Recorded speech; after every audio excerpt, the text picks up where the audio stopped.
Steven Interviews You. Hello, everybody. Welcome back to another episode of Steven Interviews You. This is episode number 17, and this is a series where I sit down and have a good chat with a special guest. And his name would be, introduce yourself. Roger Phipps, aka the Night Bengal. Nice to have you on, Roger.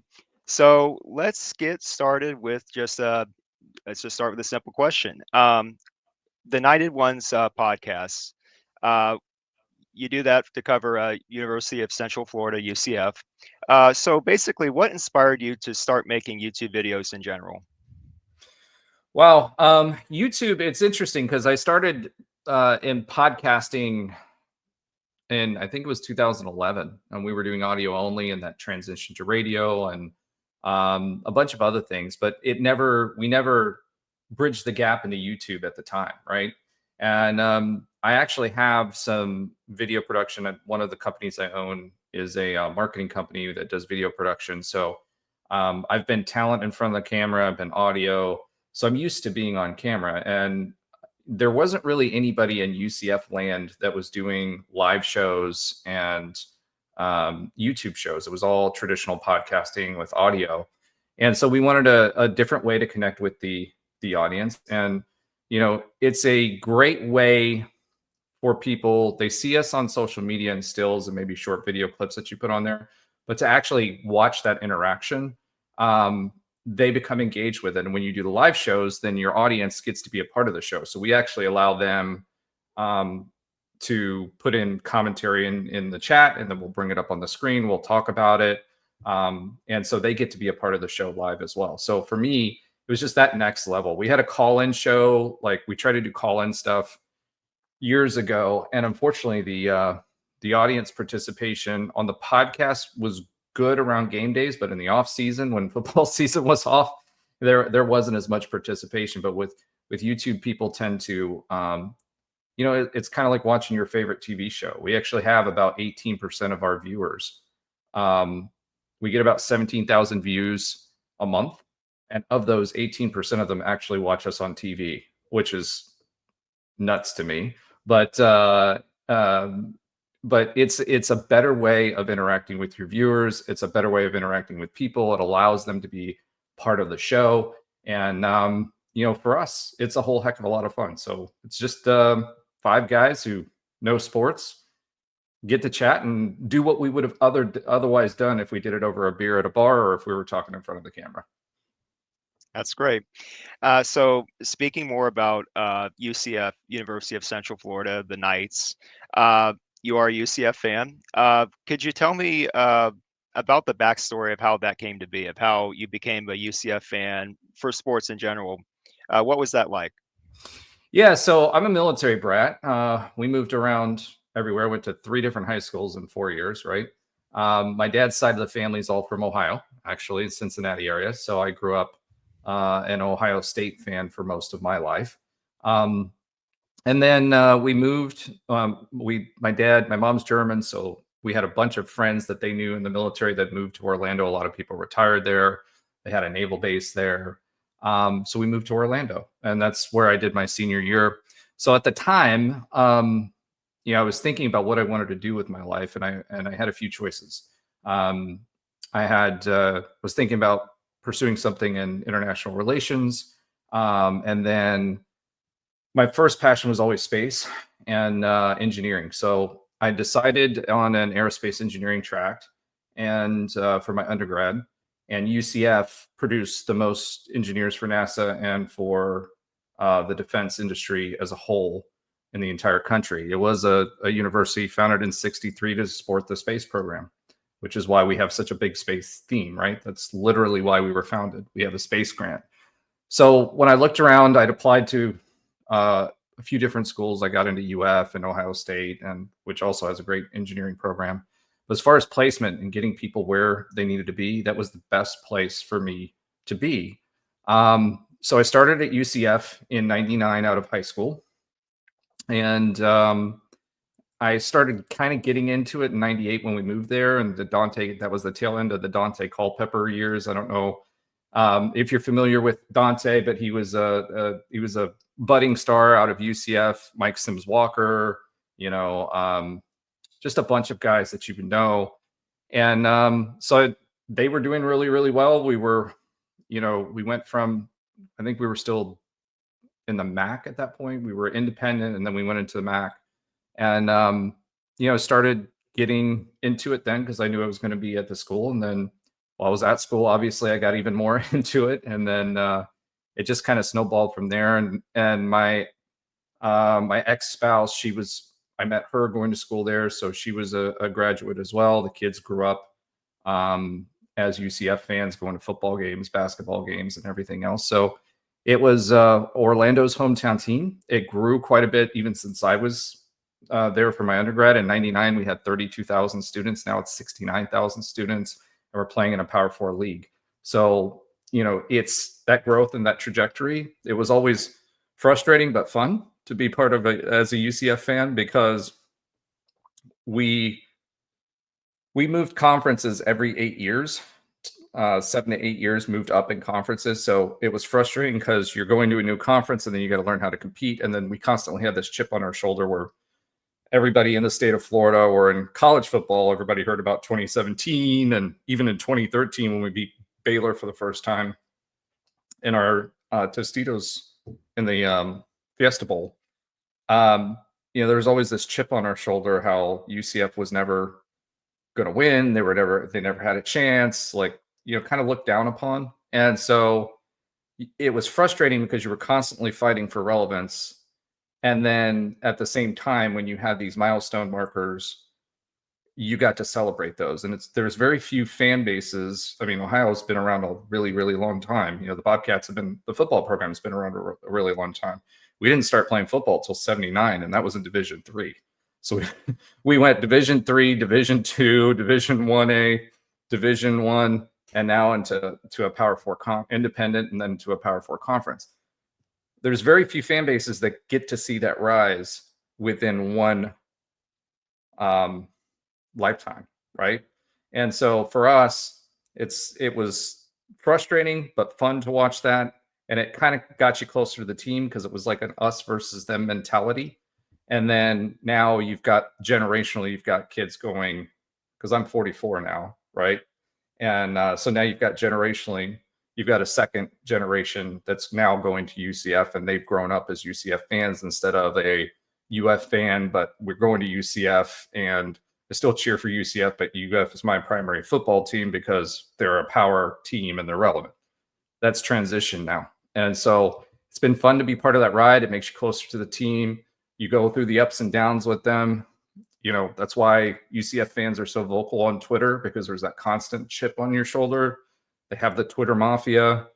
But it's great from an engagement perspective, togetherness, and it's really a different experience than you would get at a lot of the other schools. And I've been to a lot of other schools for games. Yeah. So you mentioned about switching conferences ever so often, and doing research on UCF, their recent history, it came to my mind right away that they were in the MAC for a couple years, from Those 2002 two to terrible 2004. years. Two Yeah, terrible years. yeah. So that was going to be one of my questions. Looking at the recent history of UCF switching conferences ever so often, what are your thoughts, Roger? What are your thoughts on that? Every experience that the Knights have had, whether it was in the MAC or Conference USA or the American, or even right now with the Big 12, what what are your thoughts on all that? So they were different experiences at each step, right? So we for a long time we constantly got the rug pulled out from under us, right? So like when we moved, we left the MAC when UCF first came into Division One. The administration at the time thought that we were going to go to the SEC. That was their whole focus. And so they were like, we're going to be independent. And at that time, it was more acceptable to be independent. You had FSU's track record where they were independent for a really long time, played a lot of really, really good schools, and then eventually joined the ACC. And that was kind of the thought process that UCF had. Unfortunately, at that time, it became harder and harder and less accepted to be and independent. So there were a lot of bowl eligible seasons where we had 6 wins or more and we weren't eligible for a bowl because we were independent, right? So at that point, the gears kind of shifted, and we were in the Sun Belt for a while, and then we went to the MAC. The MAC was an interesting experience. Let's just put it that way. Abjectly terrible. We we then moved up to Conference USA with a lot of other schools, and it was interesting because the mix of schools in Conference USA at that time, USM was still really, really good. You had us, you had Memphis, you had ECU that were traditional powers in the 90s, and well, Memphis not so much, but ECU was. They were a relevant program in college football in the 90s, early 90s to late 90s. And so you had this mix of people like SMU that had gotten kicked out of the SWAC, and you had us. So it was kind of like the island of misfit toys in a way. And then we basically competed for the Big East slot with the Cows, which is the directionally challenged school from West Central Florida, or USF as other people know them. It's a rivalry, but it's not. So those guys, when they joined the Big East was looking at either us or them to join the Big East. We had the longer tenured football program. However, Big East was a big basketball league. We didn't go in the Metro Conference because we were independent and we had that line of thinking. So they chose a lot of former Metro schools that turned into Conference USA that then turned into, that migrated to the Big East. The Cows had just built a basketball facility. We were getting ready to build a football and basketball facility at the same time. That's when our stadium came into play. This was 2007. Our football stadium and our basketball stadium or arena. We were building them at the same time. They had a better basketball arena. So because at that time they chose the Cows to go into the Big East. So there was a sense of real loss. There was politics there. There was a lot of lobbying going on. So there was a lot of frustration when we didn't get to go to the Big East. So then the Big East decided to expand. And so everybody was excited. We were excited to go to the Big East. We were supposed to go at the same time that Boise and TCU were supposed to go into the Big East. TCU ended up reneging. Therefore, Boise pulled back, and then they started adding some other schools. So the Big East, we were all excited. We were finally in a BCS league, which at the time that's what it was, right? BCS, they were still BCS. So we felt like we had made it. Well, during the time that we were transitioning into the Big East, the ACC and the Big 12 started ripping the Big East apart. And a large part of that was because they turned down a multi-billion-dollar TV deal that ended up basically ESPN said, well, you don't want my money, then we're just going to rip the conference apart. And that's what they did. So West Virginia left for the Big 12, Louisville left, etc. We played the last full season of the Big East and ended up playing against Louisville and winning the championship, which was our first season in the Big East and the last season of the Big East before it transitioned to the ACC or AAC. They decided to sell the naming rights, which I still think is crazy. And so the Power Conference or the BCS went away. We went to Power Conference, and it was a way to demote the entire conference down. So we basically went from a league that was in the BCS or one of the power leagues to a non-power league. So then the next part of that process was, okay, how are we going to get out of the quote unquote G6? Well, Mike Oresco was talking about the G6. And realistically speaking, the teams that were there at the time were good enough to compete with most teams any given Saturday. Now, could they do it over a season in a power league? Probably not. There were certain teams that were able to do that during certain times, but not on a consistent basis.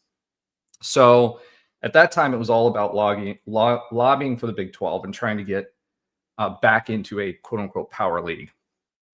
So I think most UCF fans at the time were kind of hoping for the ACC. just because you have Florida State there, geographically it fits better, etc. That wasn't coming. A lot of people think that was because of Miami and FSU, but I actually asked Danny White point blank at the time, who was our AD at the time, and he said privately, he said Miami and FSU have not objected to us moving up into the ACC. So it's, as with anything that's conference realignment driven, it's all about dollars, right? So we as a fan base, again, this is like that roller coaster. We feel like we've made it. Finally, we had that chip on our shoulder, fighting for relevance that entire time, right, as a program, and not to be looked down on. And then we made it, and then it kind of got pulled out from under us. Then the Big 12 decided they were going to have this dog and pony show about adding people to the league. This was still when Texas and Oklahoma were there. I think that was 2015-ish, 2015, 2016. So anyway, everybody got their presentations together, went down to Big 12 headquarters, and then they basically said, we're not adding anybody. There wasn't anybody that brought enough value. However, a big reason for that was Texas and OU, and they were getting ready to bolt anyway. They were already privately talking to the SEC. So that kind of threw a wrench in it for everybody. It's like, you guys aren't even taking us seriously. So we kind of focused on the AAC, and during that time, we were doing our best to stump for a playoff invitation for G6 leagues.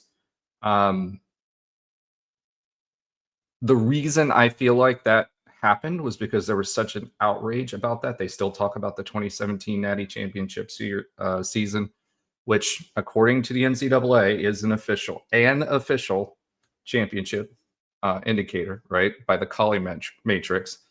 But the playoff was an invitational. So we were the only undefeated team that year and didn't get a chance to be in the playoff. So that started that whole narrative. We went undefeated again in 2018, and then Mackenzie Milton got hurt on the last game of the season against the Cows. We ended up playing LSU in the Peach Bowl, and so there was excitement about that. But then we ended up losing to Joe Burrow, who was, I'm a Bengals fan. Obviously, that's where the Bengal part comes from, right? Who's now our quarterback. So I hated him at the time. But now I'm a big fan. So all of that was going on. Cincinnati went on to an undefeated season. They had their playoff chances, and then finally the playoff opened up again. In the interim, Texas and OU decided to bolt for the SEC. That created some instability, and we were able to come in. So again, now where we feel we're at, Gus Malzahn was bad timing for us. I was never a fan of his hire because I felt like he was a retread and he wasn't able to adjust. But he was a big name in college football, which was good for the program going into the Big 12. But he never achieved what we typically do at UCF if you go back and look at historically at our record. And so it kind of left us now in our second year in the Big 12, it kind of like a complete rebuild in a sense. And now that we have Scott Frost back, who left in a heartbreaking way to Nebraska back in 2017. During the championship game, ESPN announced it, by the way, flashed during our championship game against Memphis on our undefeated season, flashed that in the middle of the game. So, now everybody understands that we're in the middle of a rebuilding process. The other part of it is, I think with for use in UCF's case, we're actually better positioned with regard to being able to pay the players now. You can pay 20% of your TV deal, whatever that TV revenue is, to the players in rev share. UCF's actually better prepared for that because from a dollars and cents perspective, our budget has been much lower because we've had less revenue than everybody else for this entire time. And now we're getting this bump in revenue because the full shares kick in this year. We didn't have full shares coming into it. So I think we were getting 18 million, which is more than the 10 million we were getting from the AAC. However, a lot of that money was going back to them to pay for our exit fee. So we've been running with a budget of less than 18 million or 9 million, while all of our peers have been running around with budgets of 35, 40 just in TV revenue, or 38, 40 to 42 in just in TV revenue. This year, we finally get a fair shake at that, and we'll be able to compete. We already compete, fully funded the payments to the players, and also added scholarships, which has helped our Olympic sports. So soccer, etc. Some of that money that was due to go to those athletes was turned into additional scholarships, and so we did that for softball, we did that for baseball, we did that for soccer. So it's really helped on the recruiting trail too. So UCF's kind of at that place where we had, we were living on a budget, and we bought at the top of our range, in a house in the top of our range, and now we're finally catching up and making a little bit more money so we can catch that piece up. Now, the community has been supportive. We've got a bunch of building infrastructure that's going up there. We've had to do it on the cheap. They've been very, very efficient with the budget that we've had to be able to build facilities. We had the first indoor practice facility in the entire state of Florida. But because we were the first and we were running with a limited budget, that means that, you kind of have to do it on the cheap. So it's not going to be as pretty as some of the Taj Mahals that were out there. But we are building, and we're building more again. The local community, we're leveraging tax dollars, the TDT, all those people, lovely people that come to Orlando. That tax fee, the tourist tax you're paying, is helping to fund UCF stadiums, upgrades, et cetera, to the tune of about $90 million or so. So we are on an upward trajectory, but we're finally finding our feet.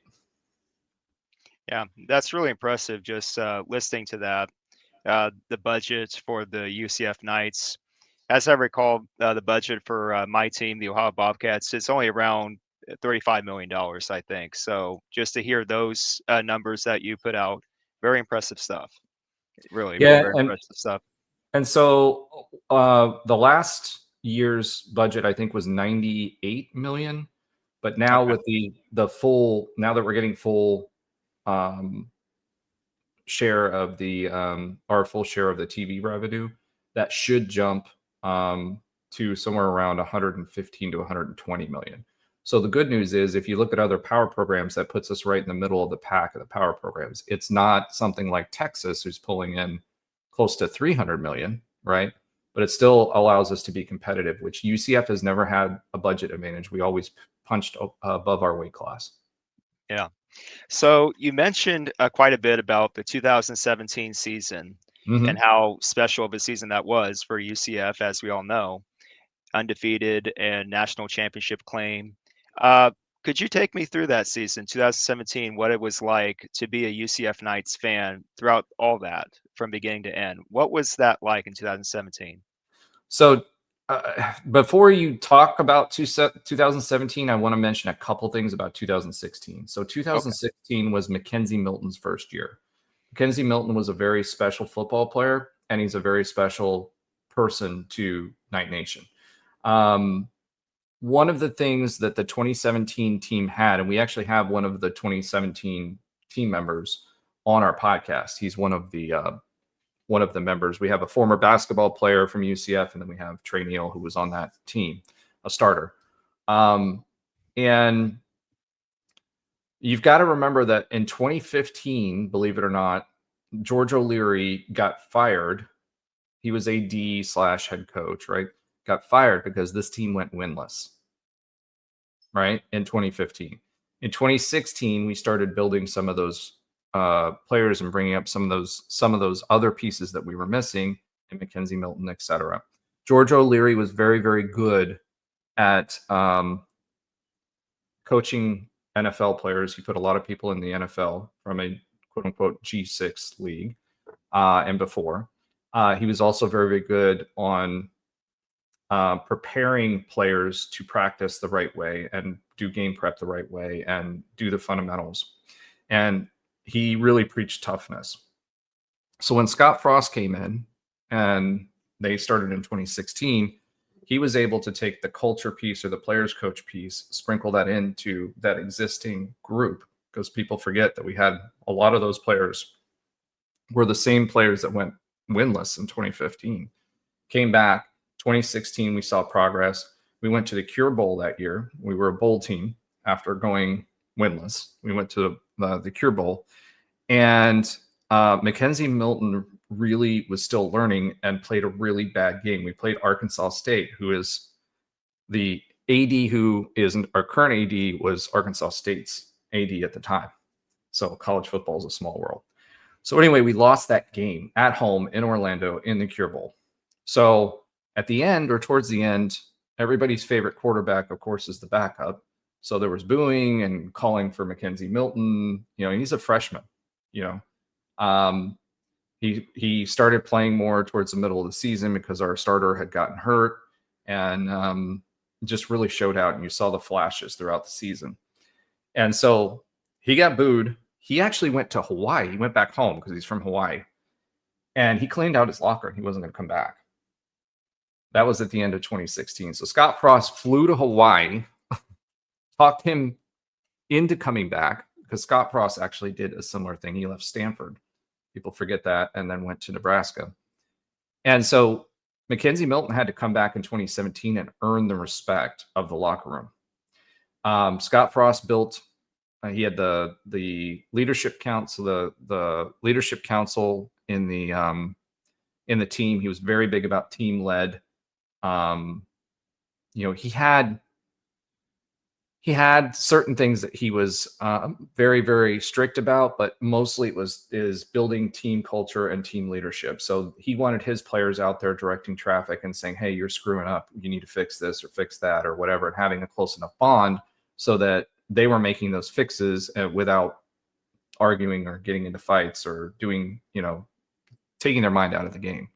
So he'd been building that. So that culture in that locker room was really, really tight.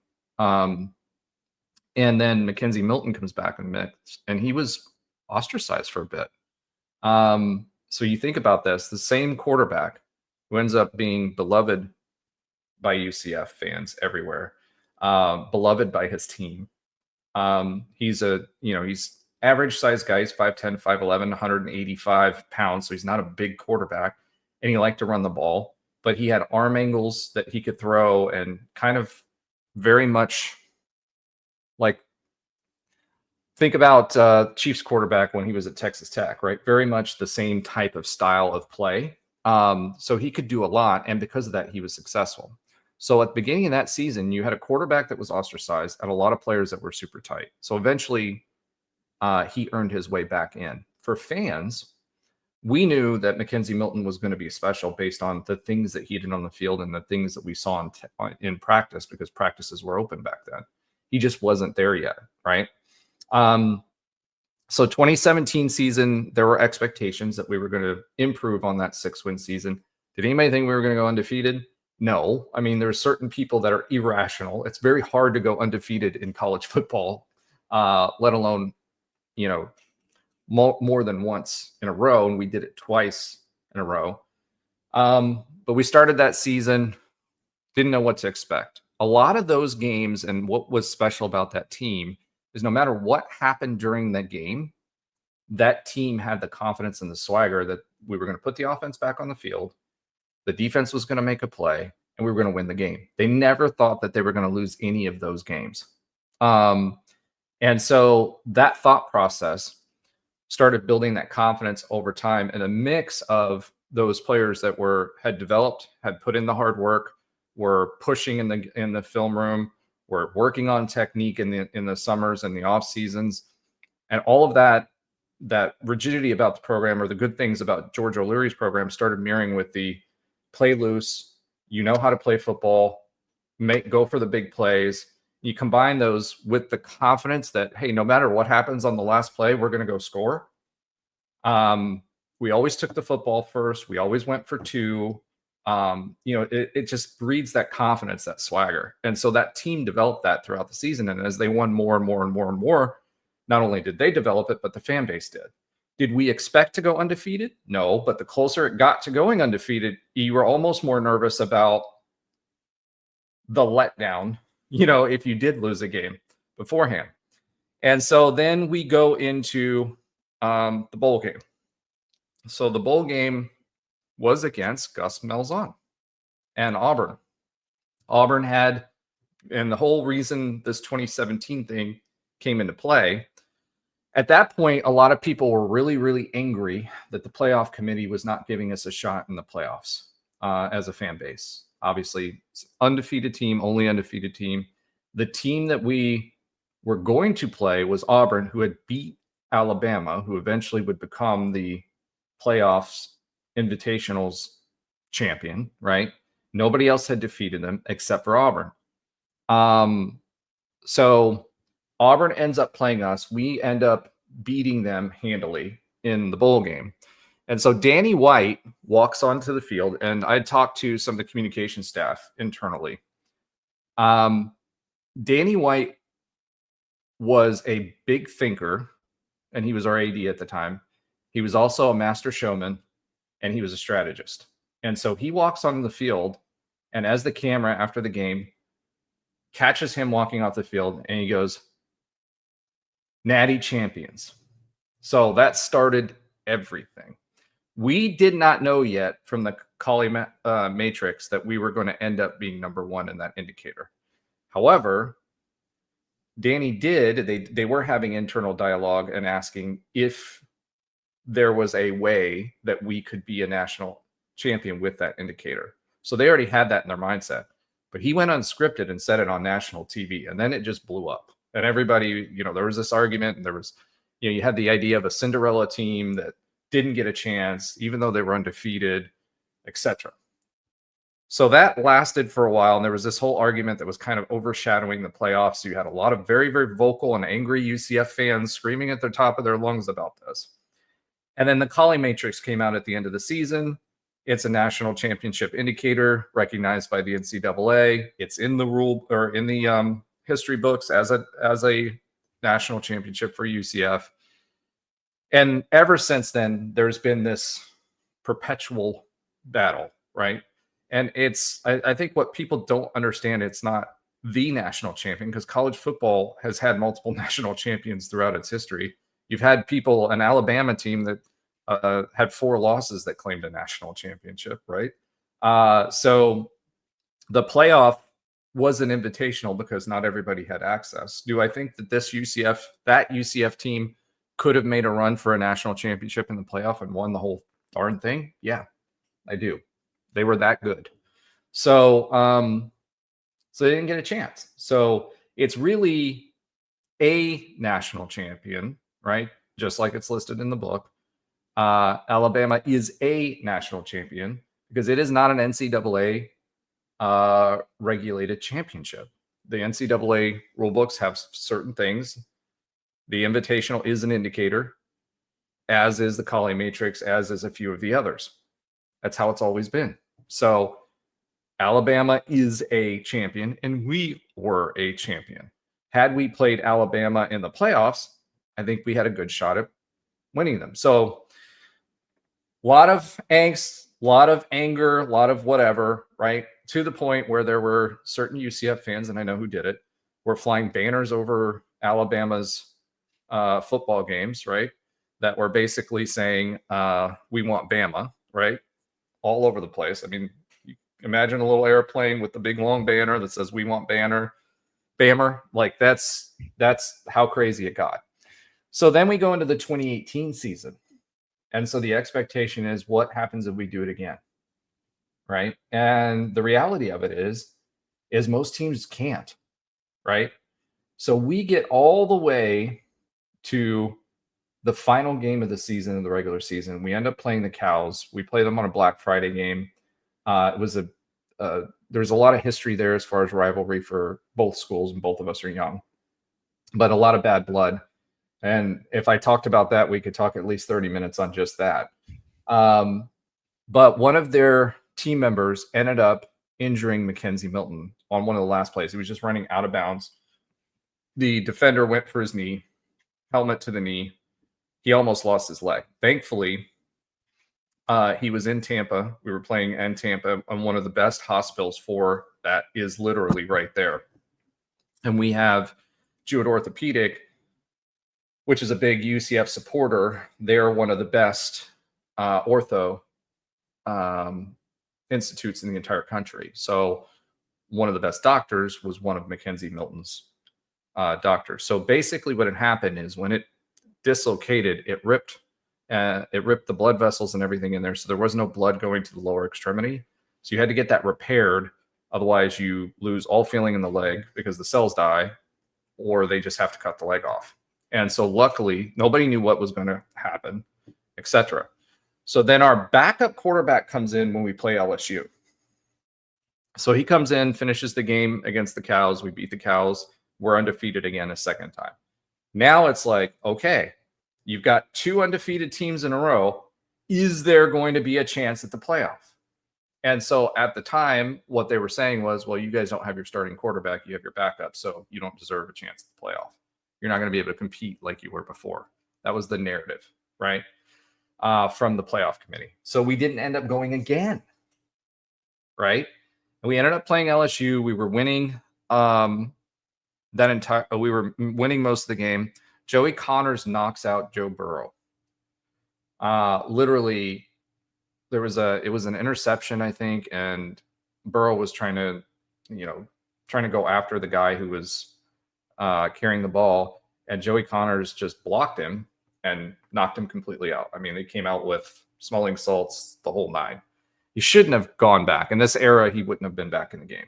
But it's funny because both Joe Burrow and Ed Orgeron said that was the win that made him. He was a much better football player after that hit than he was before. Both of them credit that as like, that's the turning point for me as a quarterback. So we ended up losing that game by 8 points, and that kind of ended all of that buzz as to what it should be, what it shouldn't be. During the season, though, we had a big game against Cincinnati. Game day was there for the first time on campus. It was the biggest audience they've ever had for game day. Lee Corso is from Orlando, so he was there, and it was really exciting for him. And we actually started that game. It was crazy loud. We had 2 false start penalties, or no, 2 delay of game penalties by Cincinnati at that time. To start the game because it was so loud in the stadium they couldn't hear. So their QB, I can't remember what his name was, but he said it was the loudest stadium he'd ever played in. And then he ended up going to the NFL as well. They had a really good team that left. But the energy around the program, the energy inside the stadium was just phenomenal. I mean, it was something that you want to be a part of. When you think about Death Valley, when they're all fired up and, it was that level of excitement that was in the stadium. And that's what college football is all about. So UCF fans have always been excited. They jump. We have Zombie Nation playing. They're younger. Our average alumni, I think, is 37. So a lot of the season ticket holders are younger. It's not like going to the shoe and everybody's, 75 years old and doesn't get up or gets mad when you stand, right? So, I'm serious about that. I've been to Penn State. I've been to Ohio State. I've been to a bunch of these different campuses, and it's just different because it's a young fan base. They get excited. It's more of a performance than anything else.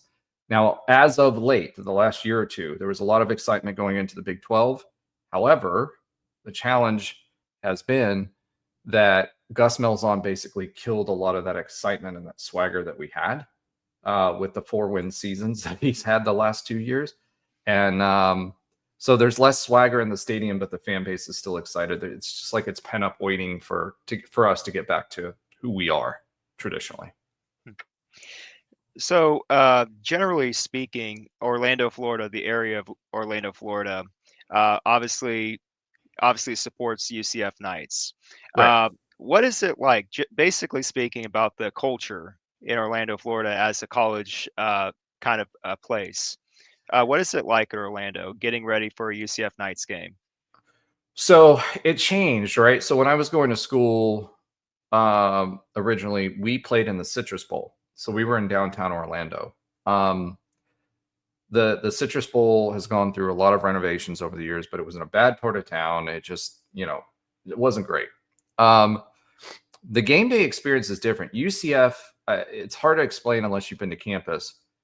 It literally is a city all on its own. Orlando's more spread out. You have core centers, right? City centers that are now like in the Kissimmee area by the attractions, and you've got downtown Orlando, you got Maitland, all of these different places with their own skyscrapers. But most of Orlando is spread out. So there's 2.3 million in the metro, but a lot of it is residential, right? So UCF's campus is its own city. Like it literally has its own police force. It has its own, fire department. It has its own sniper teams. It literally is its own city. So the campus life is different because when you're around Orlando, there's still stuff to do, and now it's gotten to the point where they're going to build some more on-campus housing. We have about 13,000 or so students that actually live on campus. So I laugh when people call us a commuter school because we're not. Because as a percentage and as a student count on campus, we exceed most of the other schools in the state of Florida, including I think UF and FSU, et cetera. We just don't require kids to be on campus their first year like UF does, right? So there is a whole ecosystem of new campus housing that's built up around there. A lot of the old places where I used to go have been demolished, and it's multi-story, 7-8 story with the parking garage, huge complexes now. And so that area around University Boulevard is more geared towards college life as far as, the bars that are there, the food that's there, like all of that stuff. But it's really kind of growing, and it's growing all the way around. They've got even more student housing right now that just got built on Colonial Drive, which is close to there as well. So for campus life, the kids, it's really cool place to be because you've got your own city that has everything from, Starbucks to Dunkin' Donuts to, whatever. You've got all that on campus. You don't even have to go anywhere. And then you've got that second ring around that. Plus, if you drive 40 minutes, you can be at the theme parks. And then you've got your normal city life things that you can do too. And Orlando now has a lot of different food districts where it didn't before. It didn't have its own food culture. It really was a tourist town before. Probably when I moved there, it was still a tourist town, but it's got its own identity now. Kind of like Cincinnati has had the revitalization efforts and Over the Rhine and all of that other stuff. It's kind of the same thing in Orlando, just not going from, turn of the century, 1800, 1900, early 1900 housing to repurposing it. It's just the neighborhoods have gotten their own identity. They've each gotten their own food areas, etc. So there's a lot to do in Orlando. So you have that competition. UCF has a really good education program. So what's happened is a lot of the people that were my age that went through the education program in the schools in Florida, you really show your school or college pride. And so that's gone from, FSU or UF everywhere to UCF everywhere. Kids, when you think about kids being born with the UCF or with a Ohio State like onesie and all of that stuff when they're born, that kind of stuff, that's now at UCF. UCF has done a really, really good job of integrating with the other sports teams that are in town. So Orlando City Soccer, the Magic, they've got really close relationship with the Magic. And so that professional, it's a united front when it comes from a sports franchise perspective, which helps UCF also put itself out there. They have 11 campuses. They've got Medical City. So there's a UCF presence. It's not just main campus, all over the city and in the region. So UCF flies its banner pretty proudly. And now that we branded ourselves as Orlando's hometown team, and the joke is Tampa's hometown team too, because we have more UCF fans now than USF does. But they've done a really good job with that marketing. We brought out a new plate, a license plate. It used to be the academic logo. We've now moved into number 3 in the state in the number of plates sold. So it used to be, UF, FSU, Miami, maybe the Cows, maybe us, whatever. But we did that, I think, in 2017. And we also have our own branded toll things. So you're seeing it everywhere. You're seeing it on tags. It's a distinctive plate. So UCF's really done a great job since probably around 2017 on branding who we are and branding Orlando as our city. And they've done a really, really good job with it. Yeah. So this is more of a broad question. I do have a couple more questions to ask here. Sure. Um, the future of college football and college sports in general, and Oof. and this is why I'm saying it's broad. Various topics like NIL, transfer portal, college football playoff, which you've talked about a little bit here. What are your thoughts on the future of college sports in general, where it's headed, just in your opinion? Um, so to me, um, every decision that's made from here on out is money driven and a consolidation of brands. When I actually worked for Disney in the financial side of Disney. One of the 200 companies they have is a financial arm, and so I was privy to all of the different companies' calls and all of their balance sheets and everything else. ESPN did not make money. And originally, their whole idea and vision for sports was we want to own all of the sports. We just want to own them, right? Nobody else can get into it. Um, and then as contracts have gone up and up and up and up, it's become more expensive for them to own properties, right? And they don't make money until the playoff. Like literally, they're in the red until the playoff and the advertising revenue that comes from the playoff. So they have an investment in a vested interest in making as much money out of the playoff as they possibly can, which means they want the most number of viewers that they possibly can for ad revenue, for everything else, because that's how they make their money.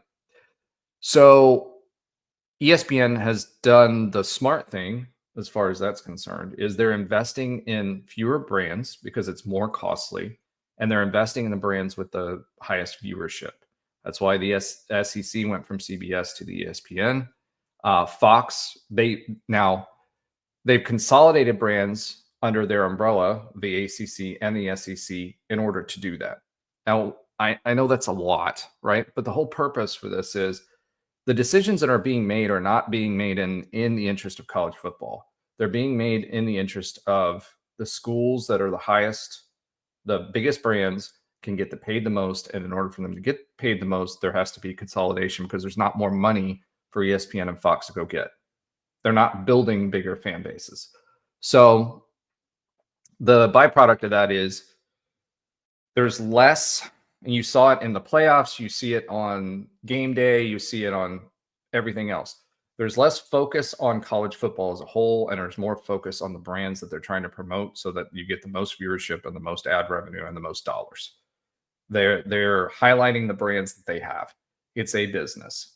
How that's going to affect and trickles down in college football. At the same time, college football has enjoyed a tax shelter. And that tax shelter basically says, hey, these are student athletes, so they don't get paid anything. We're going to compensate them with scholarships and all the cool training stuff that they get and whatever. The student athletes tried to basically right that, right? From their perspective, right their wrong. As with anything legislatively or judicially or anything else in our country, it tends to swing when something's happening. It tends to swing too far in this direction before it comes back into the middle.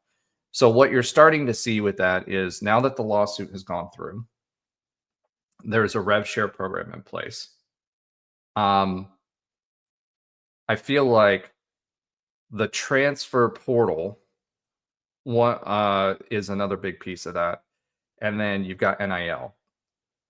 The rev share was supposed to eliminate most of NIL, or at least cause it to go back to what the model was originally intended, which was, hey, if you've got a company that wants to pay you for advertisements, you can go do that now. You can use your name, image, and likeness, not pay for play, which has happened in college football since forever, right?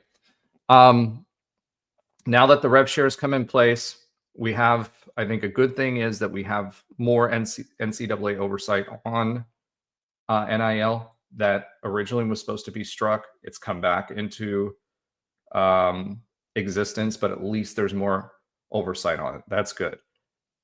Enforcement is going to be the problem. It's the same problem that the NCAA has had since basically the TV contract went away from them and back to the schools and the conferences. So enforcement is going to be what you have to keep an eye on to see how this is going to work out. But by and large, it is a more fair system now than it was before. The second thing they're going to have to address, and they're starting to address it now, is transfer portal. They've eliminated one of the windows. They've got to figure out a better way to deal with transfers. Kids cannot, there's too much money, too much investment going into kids. And I call them kids, but they're adults. They're 18 years old, right? There's too much money going into them year over year for them to just be able to transfer every single year, right? You've got to have, even the NFL, if you sign a contract, you have to be there for minimum time frame, and then you have an option to trade or whatever on professional sports. But the NCAA wants to keep it, keep their tax shelter. So they're between a rock and a hard place because they don't want to call them professional athletes because of the tax shelter. But at the same time, this transfer portal is killing them because the quality of teams is getting worse and worse and worse and worse and worse because you keep rolling, players. For teams that are further down the proverbial college football totem pole, the G5, G6, the good players are all getting ripped out of that and going into the P4. Same thing is happening with D2. And what's really missing is the high school players. So there's not, if you're constantly having to stay relevant and coaches are getting fired on a more frequent basis, and they're making a lot more to do that, right? That's how they're being compensated for that. But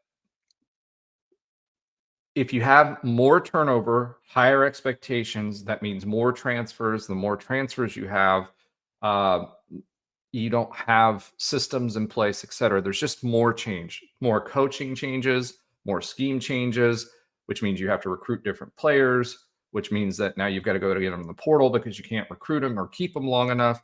And then for coaches, they're going through having to re-recruit their players at the end of every season all over again, right? And then they really had a recruitment window that was three cycles. You had 2 transfer portal windows and then the high school recruiting window.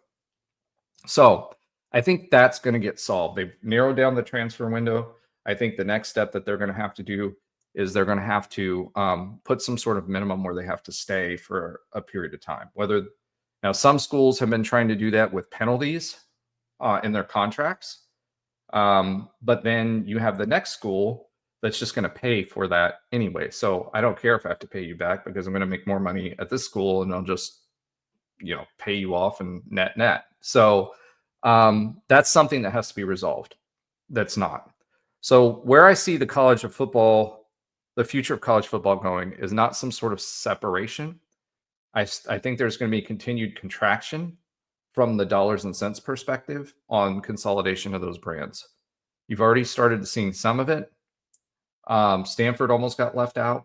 Stanford said they were going to shut down their football program if they didn't get into a power league. They got it in the ACC, but the Pac was gone. Oregon State got demoted. Washington State got demoted, right?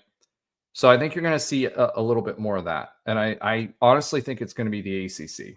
And I think the ACC is going to get ripped apart. And you're going to have in the middle term, you're going to have 3 power conferences, which is the SEC, Big 10, and the Big 12. And they're going to eat some of the leftovers from the ACC as well. And I think the ACC will go away. That'll start to happen in the next contract cycle, which for the ACC, I think is 2032. I think is what they're locked into. And those discussions will happen. It's either 2030 or 2032. Will start happening a year and a half to 2 years before that happens. They've already been vetted. Big 12 and the SEC has already looked at them. The teams that are going to be on the clock, UNC, despite the Bill Belichick debacle, I don't know what's going on with that. UVA, Um, those are two of the big ones. Obviously, FSU and Miami. Um, Miami's finally starting to put it together, and FSU's like falling apart. I don't know what they're going to do. Honestly, the last 2 seasons they're 1-11 in conference over 2 seasons. So I don't know. They've got to do something to right the ship up there. But I think those four teams will go for sure. I think Virginia Tech will have a landing spot. I think NC State will have a landing spot. Georgia Tech will have a landing spot. Whether that's, I don't know if they will allow them back into the Big Ten or into the Big Ten because they were originally an SEC member and left. So I'm not sure if they'll let them back in there. I don't know if they have a big enough footprint anymore with Georgia carrying as much of the state of Georgia as it is. And Georgia Tech basically carrying a footprint in Atlanta. But they're getting back to winning college football. So that's going to help them because it's right at the right time. I do think there's going to be a bigger push, even within the power schools, for uneven revenue distribution. We're already starting to see that as well in the SEC. So it'll be interesting to see what happens with that. But I think there's going to be more of that happening. And I'm hoping that everybody gets smart and starts collective bargaining, at least within the power conferences. They've already consolidated the votes in the autonomy leagues. That's what power means, right? Autonomy. And what they've done is they've basically changed the number of votes required to pass something so that it doesn't require all the autonomy conferences to approve it. The standard of approval is lower, which means the SEC and the Big Ten, as they acquire schools, they're getting more and more of these votes. And so politically, they're consolidating that power that way as well. So I'm hoping it goes towards collective bargaining because there's going to continue to be lawsuits on the player side, and for all of the schools, for there not to be too much disparity. I think on the school side, to keep them out of lawsuits, they're going to want to have some sort of collective bargaining with the players as well. And I think that helps redistribute on the player side to make sure certain people aren't making $1 million and the others are making 20,000. You know what I mean?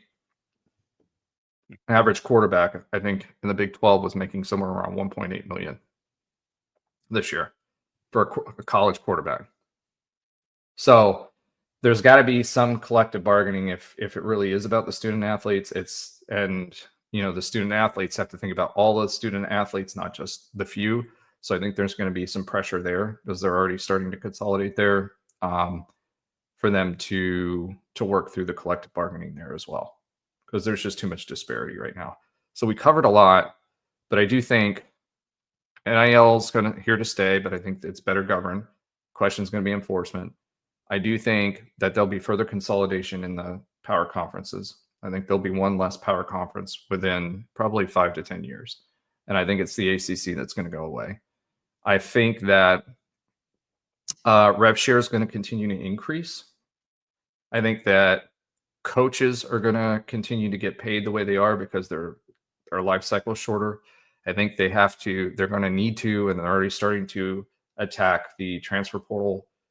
In the past, you weren't able to transfer within certain boundaries, right? If you weren't there for X period of time, you're not a junior or a senior, I think. I can't remember what the rule was. But they're going to have some rules to control that. And I think they do that through the contracts. Ultimately, I think there's going to be collective bargaining. And unfortunately, and I'm going to say this way for the health of entire college football, I don't think there's going to be a split of Division I, but there's going to be a de facto split of Division I, meaning the G5 schools, that lack of parity is just that the gap's going to widen because the TV brokers are picking up the best brands. Okay. Yeah, I knew it was going to be a broad question, a broad answer. So thank you for that. And hopefully I addressed what you were looking for. Oh yeah, definitely.